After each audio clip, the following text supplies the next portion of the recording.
苏芮站在客厅中央，双手紧握成拳。妈，这是我爸妈给我的嫁妆房，凭什么要给明轩住？徐翠花一拍桌子，桌上的茶杯都跟着跳了一下。什么你的我的，都是一家人。明轩马上要结婚了，总不能让他租房子吧？那姑娘家里条件那么好，人家要求有婚房，不是很正常吗？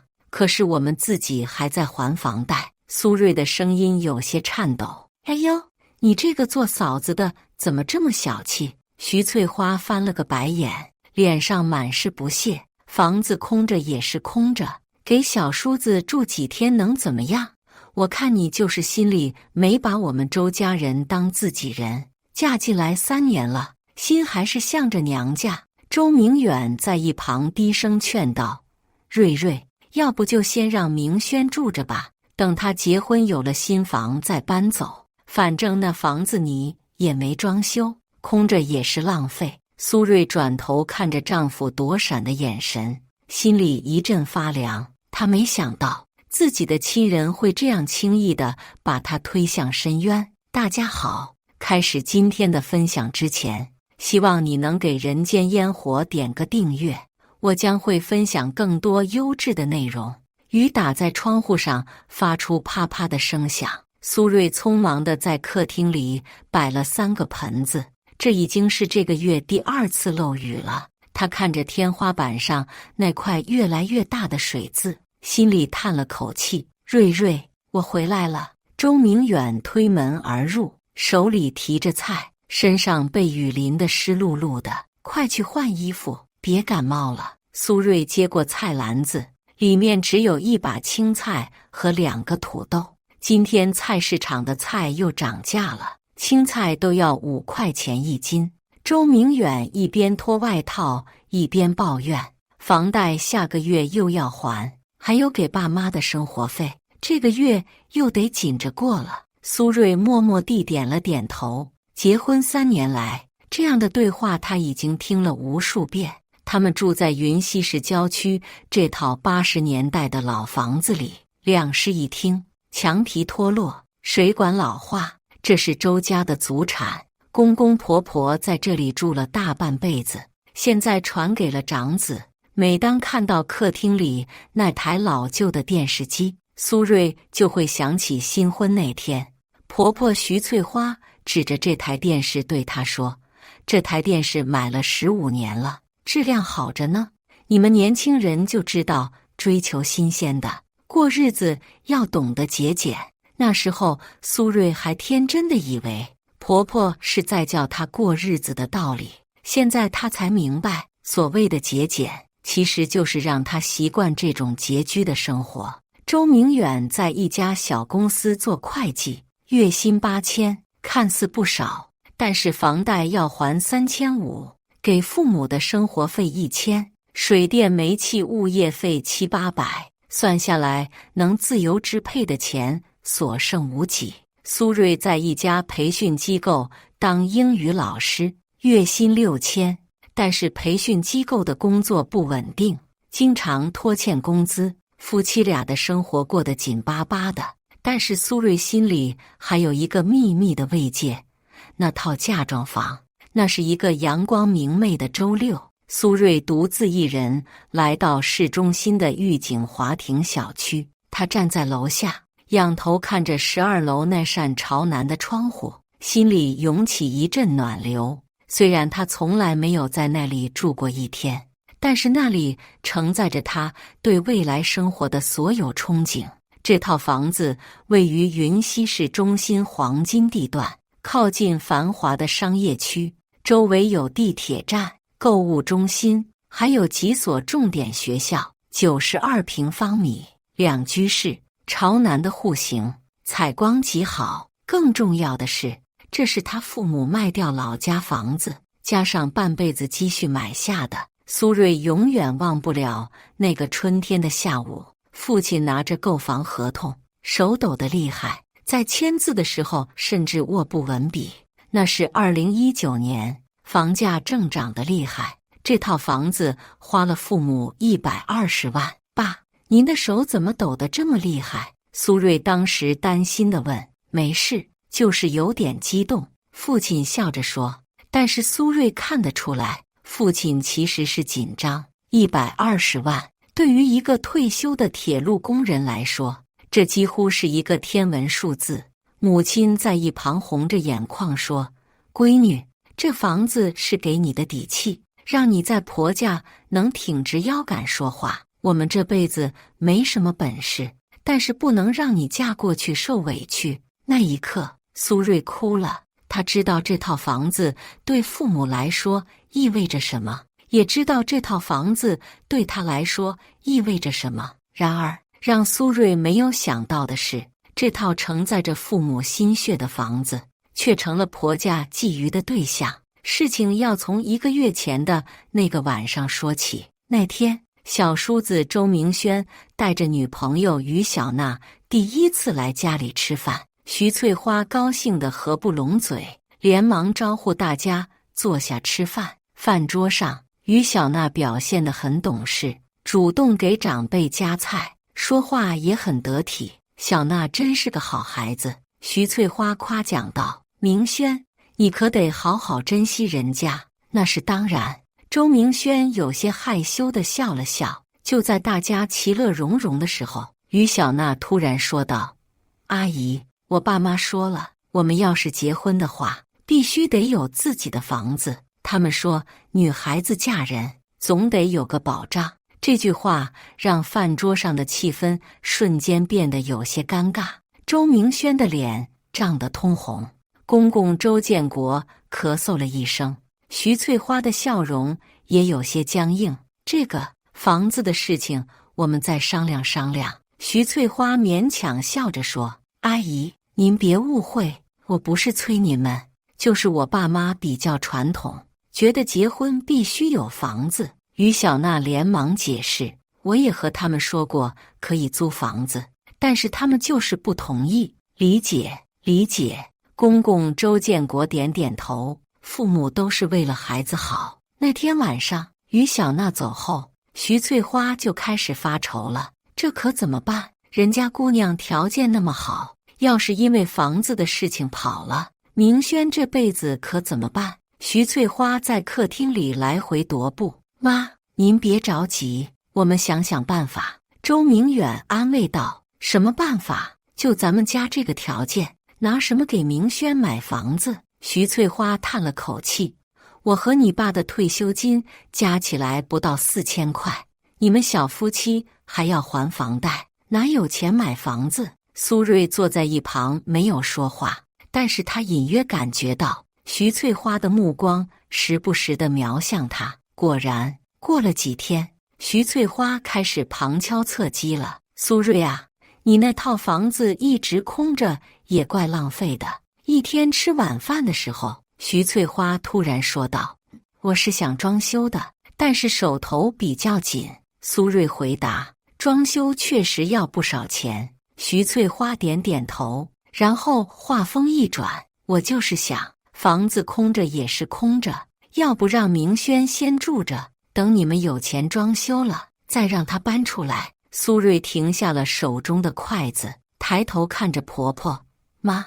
那是我爸妈给我的嫁妆房，我知道是嫁妆房，但是现在你也用不着啊。”徐翠花的语气有些不满：“再说了，都是一家人，还分什么你的我的？明轩是你小叔子，你帮帮他不是应该的吗？”可是苏瑞想要解释什么，但是被周明远打断了：“瑞瑞，我妈说的有道理，房子空着也是浪费。”周明远说道：“就当是先借给明轩住，等他结婚买了新房子就搬走。”苏瑞看着丈夫，心里一阵失望。她没想到，连自己的丈夫都站在了对立面。“我考虑考虑吧。”苏瑞勉强说道。但是徐翠花显然不满意这个答案。“有什么好考虑的？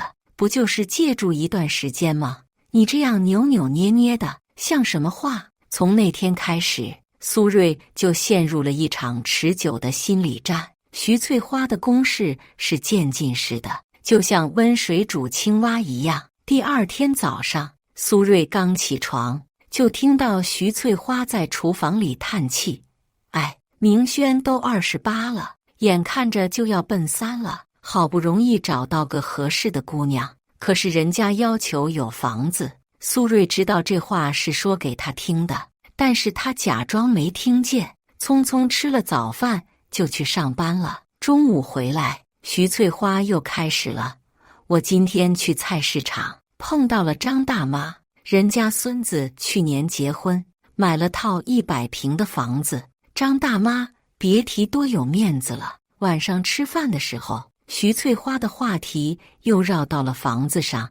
现在的年轻人结婚，哪个不要房子的？小娜家里条件那么好，要求有个婚房也不过分。苏芮始终没有接话，但是她能感受到全家人的目光都在看着她。第3天，徐翠花直接把大姑姐周明霞叫来了家里。周明霞是个很会察言观色的人，一进门就开始夸于小娜：“明轩这次真是找到宝了，小娜这么好的姑娘，错过了就找不到了，可不是吗？就是房子的事情有点麻烦。”徐翠花趁机说道：“房子？”周明霞装作不知道的样子：“咱们家不是有房子吗？苏芮的嫁妆房不是在市中心吗？人家苏芮说那房子要装修，不让明轩住。”徐翠花有些委屈地说：“装修？”周明霞看了看苏芮：“装修什么时候都可以啊，先让明轩住着不是挺好的吗？反正空着也是空着。”苏芮觉得自己就像坐在被告席上一样，所有人都在指责她的自私。要是我有房子，肯定给弟弟住。周明霞意味深长地说：“一家人还分什么彼此？”那天晚上，苏芮在房间里哭了。她给远在外地的母亲打电话，但是话到嘴边又咽了回去。她不想让父母担心，也不想让父母知道她在婆家过得不开心。第4天，徐翠花的策略升级了，她开始在邻居面前暗示苏芮的问题。我们苏芮是个好孩子，就是有时候想法有些……徐翠花在楼下和邻居张阿姨聊天的时候，故意这样说。怎么了？张阿姨好奇地问。也没什么大事，就是小叔子要结婚了，需要个房子，她有点舍不得。徐翠花叹了口气，年轻人嘛，可能还没有意识到什么叫一家人。这样的话传到苏芮耳朵里，让她更加难受。她觉得自己在邻居眼中已经成了一个自私自利的坏儿媳。第5天，徐翠花开始晓之以理，动之以情。苏芮啊，妈知道你爸妈买那房子不容易。徐翠花坐在苏芮身边，语重心长地说：“但是你想想，明轩是明远的亲弟弟，也是你的小叔子。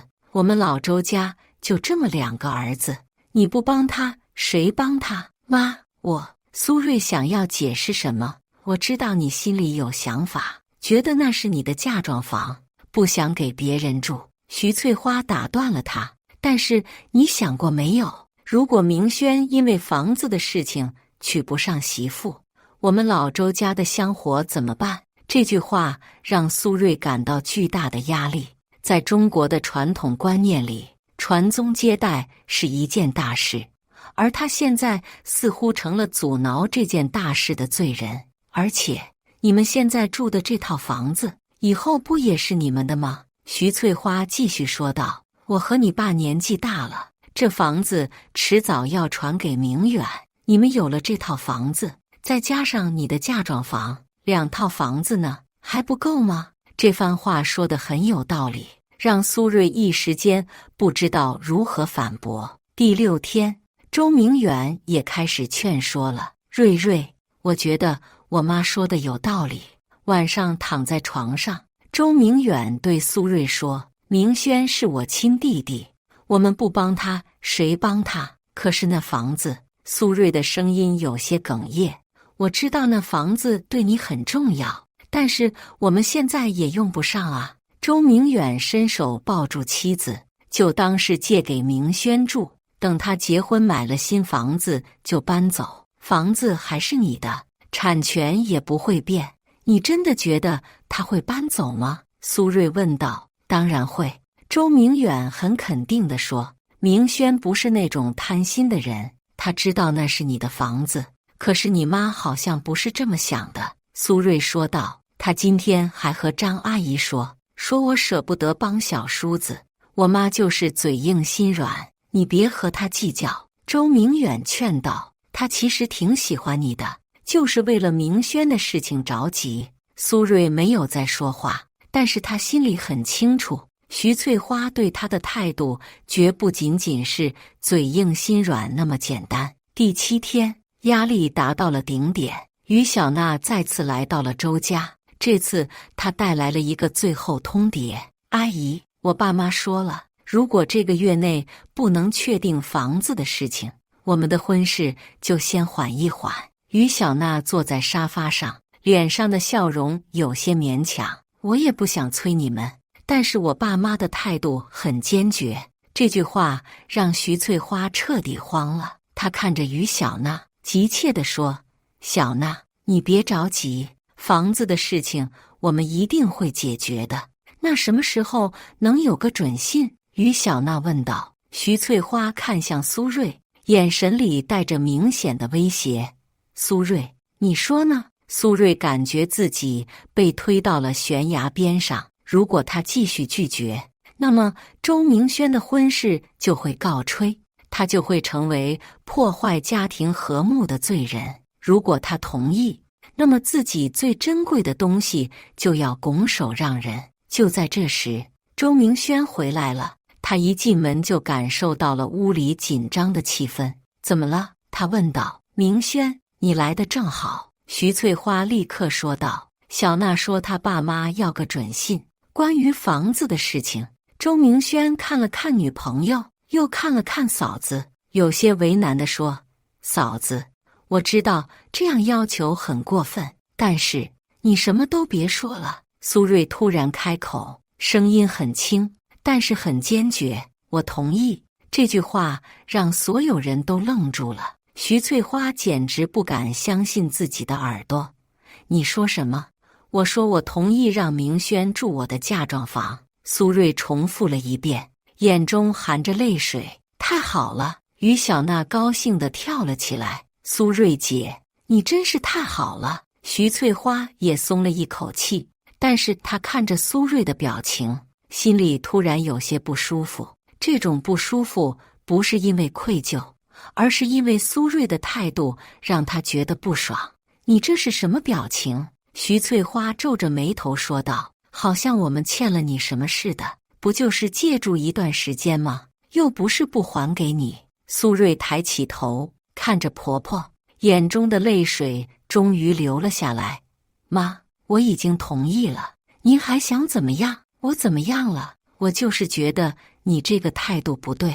徐翠花越说越激动。你看看你，一副委屈巴巴的样子，就像我们抢了你的东西一样。明轩是你小叔子，你帮帮他不是应该的吗？妈，您别这样说芮芮。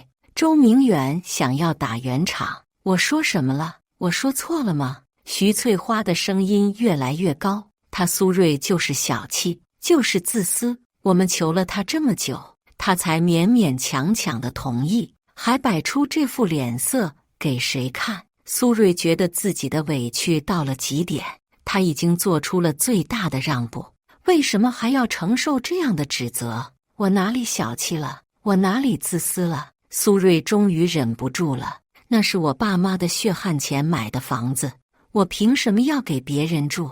你看看你，这话说的。徐翠花一拍桌子，什么叫给别人住？明轩是外人吗？我们是一家人，一家人。苏芮冷笑了一声。如果真的是一家人，为什么我说不愿意的时候，你们没有一个人理解我？为什么我同意了，你们还要说我小气？这句话让在场的所有人都沉默了。确实，他们在要求苏芮付出的时候，从来没有考虑过她的感受。好了好了，大家别吵了，公公周建国开口了：“苏芮已经同意了，我们应该感谢他才对。”感谢？徐翠花不服气：“我们感谢他什么？他做的本来就是应该做的事情。”这句话彻底伤了苏芮的心，她擦了擦眼泪，站起身来：“我去收拾房子的钥匙。”说完，她转身走向了卧室。那天晚上，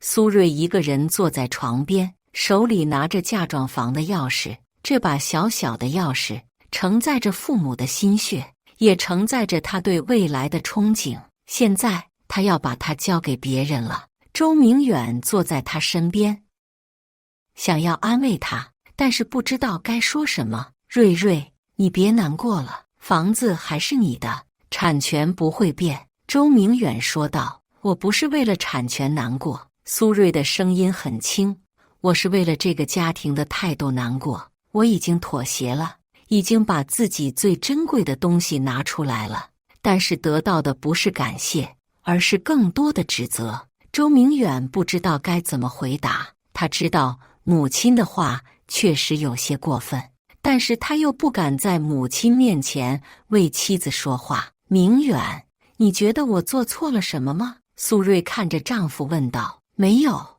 你没有做错什么。周明远诚实地说，是我们对不起你。既然你知道我没有做错，为什么你不在你妈面前为我说话？苏芮的眼中充满了失望。你是我丈夫，如果连你都不保护我，谁还会保护我？这句话让周明远无言以对。他知道妻子说的对，但是他不知道该怎么面对强势的母亲。第二天早上，苏芮把钥匙交给了周明轩。嫂子，谢谢你。周明轩接过钥匙，有些不好意思地说，我知道这样要求很过分，但是我一定会好好爱护房子的。苏芮点了点头，没有说话。他能说什么呢？说不客气吗？说好好住吗？这些话他都说不出口。苏芮，你怎么不说话？徐翠花在一旁说道。明轩感谢你呢。不用谢。苏芮勉强挤出一个笑容。这就对了吗？徐翠花满意地点点头。一家人就要相互帮助。当天下午，周明轩就开始搬家了。他的东西不多，就几箱衣服和一些生活用品。徐翠花兴奋得像个孩子，亲自帮儿子收拾东西。明轩，你终于有自己的房子了。徐翠花高兴地说，市中心的房子，条件多好啊。苏芮听着这话，心里说不出是什么滋味。那明明是她的房子，怎么在婆婆口中就变成了周明轩的房子？傍晚时分，周明轩搬完了家，徐翠花提议全家人一起去看看明轩的新房。我就不去了，苏芮说道。你怎么能不去？徐翠花皱着眉头，毕竟是你的房子，你不去像什么话？别人会说你小气，连自己借出去的房子都不愿意去看。苏芮没有再拒绝，她知道如果不去，又会被扣上各种帽子。于是一家人浩浩荡荡地前往市中心的嫁妆房。路上，徐翠花兴奋得像个孩子，不停地向路人炫耀，我们明轩现在住市中心的房子了，90多平方米，朝南的户型。苏芮走在最后面，看着前面兴高采烈的一家人，心里五味杂陈。他想起了第一次和父母来看这套房子时的情景，那时候他多么兴奋，多么期待，现在这份期待却要交给别人了。到了小区门口，徐翠花更加兴奋了。她看着周围的环境，满意地点点头。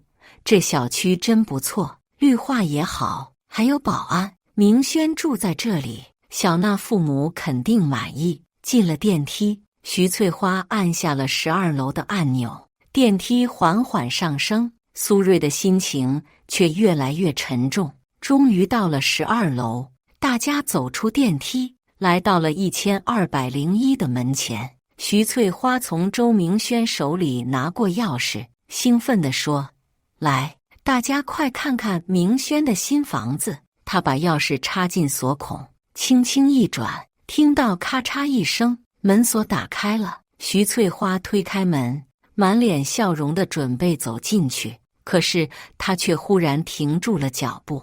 跟在徐翠花后面的周明霞和几个亲戚也都停住了脚步，大家面面相觑，表情从兴奋变成了震惊。徐翠花站在门口，嘴唇颤抖着，脸色瞬间变得煞白。她转过身来，眼神复杂地看着站在门口的苏瑞。苏瑞静静地站在那里，表情很平静，但是眼神里有一种说不出的复杂情绪。她看着婆婆震惊的表情，心里涌起一种奇怪的感觉。这是怎么回事？徐翠花的声音有些颤抖，其他人也都愣住了，他们互相看看，不知道该说什么。原本准备进去参观的人都停在门口，没有人敢往里走。周明远从后面挤了过来，看到眼前的景象，也是一脸的不可置信。苏瑞，这是……周明远看向妻子，眼神里满是疑惑。苏瑞依然保持着平静的表情，他看着房间里的情况，然后缓缓地说：“这就是我的嫁妆房，我一直都知道它是什么样子的。”房间里到处都是裂缝，墙壁上密密麻麻的裂纹像蜘蛛网一样蔓延开来，天花板上有好几处明显的渗水痕迹，黄褐色的水渍从天花板一直延伸到墙面，地板严重变形，好几块地砖都翘了起来，踩上去发出咯吱咯吱的声响。更让人震惊的是，客厅的一面墙上还贴着一张红色的告示，上面写着：“此房屋存在严重质量问题，暂不适宜居住。”徐翠花瘫坐在沙发上，这才明白为什么苏瑞一直说要装修。这哪里是装修的问题，这分明是房子本身就有严重的质量问题。苏瑞，你早就知道这房子有问题？徐翠花的声音已经有些哽咽了。苏瑞点了点头，他的表情依然很平静。是的，我一直都知道，这是一套问题房。开发商在建设过程中偷工减料，导致房屋存在严重的质量问题。那你为什么不早说？周明远有些激动。我说了，你们会听吗？苏瑞反问道。从一开始，你们就认定我是小气，是自私，是不愿意帮助家人。我解释过这房子的情况，但是你们听了吗？徐翠花想起了之前苏瑞说过的话，他确实说过房子有问题，需要装修，但是徐翠花当时只以为是一般的装修，没有想到是这样严重的质量问题。可是你也不能故意让明轩住这样的房子啊！徐翠花有些愤怒。我什么时候故意了？苏瑞的语气依然很平静。是你们非要让明轩住这里的，我从头到尾都没有主动提过让他住我的房子。这句话让徐翠花无言以对。确实是他自己提出要让明轩住嫁妆房的，苏瑞从一开始就是拒绝的。那你爸妈为什么要买这样的房子？周明远问道。苏瑞深吸了一口气，开始讲述房子的来龙去脉。原来这套房子是2019年买的，当时正值房价高涨期，这个楼盘因为开发商的质量问题被媒体曝光，房价比周围的楼盘便宜了一半。苏瑞的父母当时手头资金不够，看到这个价格心动了，就决定购买。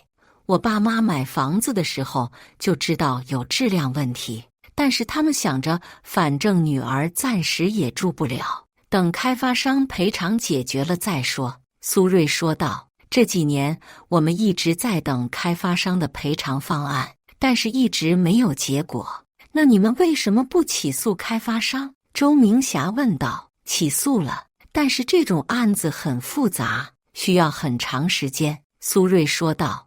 而且开发商已经资不抵债，就算赢了官司也拿不到赔偿。听到这里，所有人都沉默了。他们终于明白了苏芮为什么一直不愿意让明轩住这房子。那你为什么不早说清楚？徐翠花有些委屈。我说了，你们会信吗？苏芮笑了笑。你们会觉得我是在找借口，是在故意不让明轩住。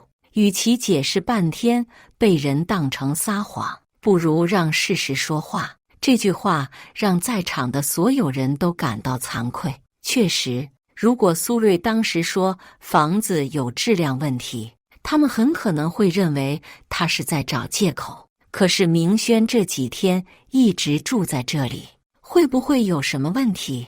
周明远有些担心。短期住几天问题不大，但是长期住肯定不行。苏芮说道，我之前就提醒过，这房子不适合住人。徐翠花这才想起来，苏芮确实说过房子有问题，需要解决，但是他当时只想着让明轩有个房子住，根本没有仔细听苏芮的话。那明轩现在怎么办？徐翠花有些着急。该怎么办就怎么办，苏芮说道，我从一开始就说过，这房子不适合住人，是你们非要让他住的。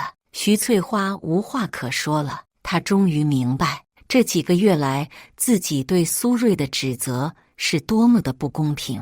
人家的房子确实有问题，确实不适合住人，但是他却一直认为苏芮是在找借口。苏芮，对不起，是我误会你了。徐翠花低下了头。苏芮看着婆婆，心里五味杂陈。她等这句道歉等了很久，但是真的听到了，她却没有想象中的那么开心。妈，我不是故意要给明轩找麻烦的，苏芮说道，我只是希望你们能够理解我的处境。这房子对我来说很重要，但是它确实有问题。周明远这时候走到妻子身边，握住了她的手。芮芮，对不起，我应该早点听你的解释。苏芮看着丈夫，眼中含着泪水。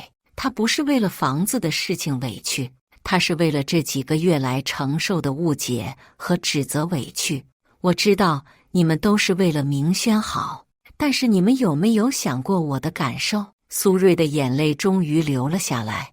我已经把房子借给他住了，但是你们还说我小气，说我自私。我到底要怎么做才能让你们满意？这句话让所有人都沉默了。他们终于意识到自己的行为对苏芮造成了多大的伤害。徐翠花走到苏芮身边，伸手抱住了她。孩子，是我不对，我以后再也不会这样说你了。苏芮在婆婆的怀里哭了起来。她积压了几个月的委屈和愤怒，在这一刻全部释放了出来。妈，我不是不想帮明轩，我只是希望你们能够尊重我的想法。苏芮哽咽着说道，这房子是我爸妈的心血，我不能随便处理。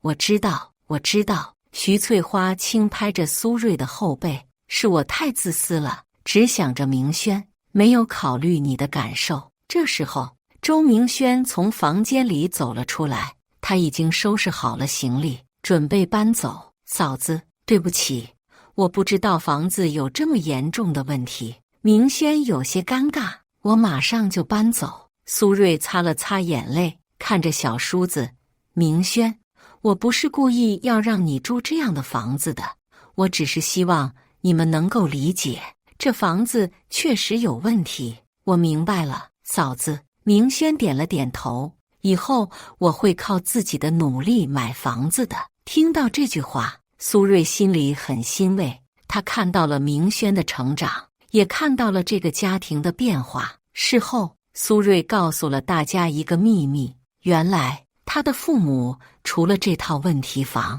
还有另外一套房子。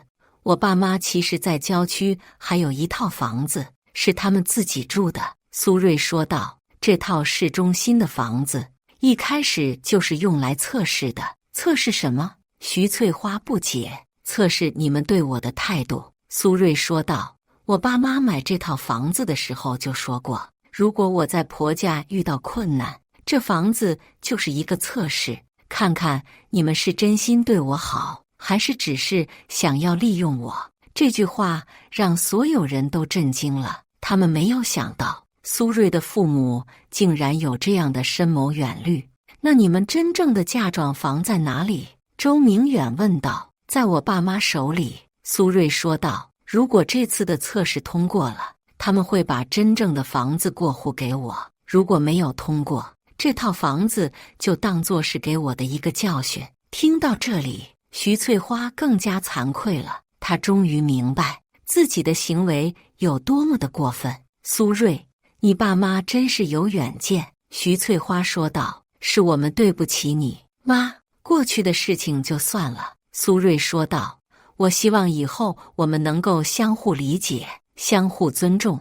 从那天开始，家里的氛围发生了很大的变化。徐翠花不再对苏芮指手画脚，周明远也开始在母亲面前为妻子说话。最重要的是，周明轩变得独立了，他不再依赖家里的帮助，而是开始努力工作，为自己的未来打拼。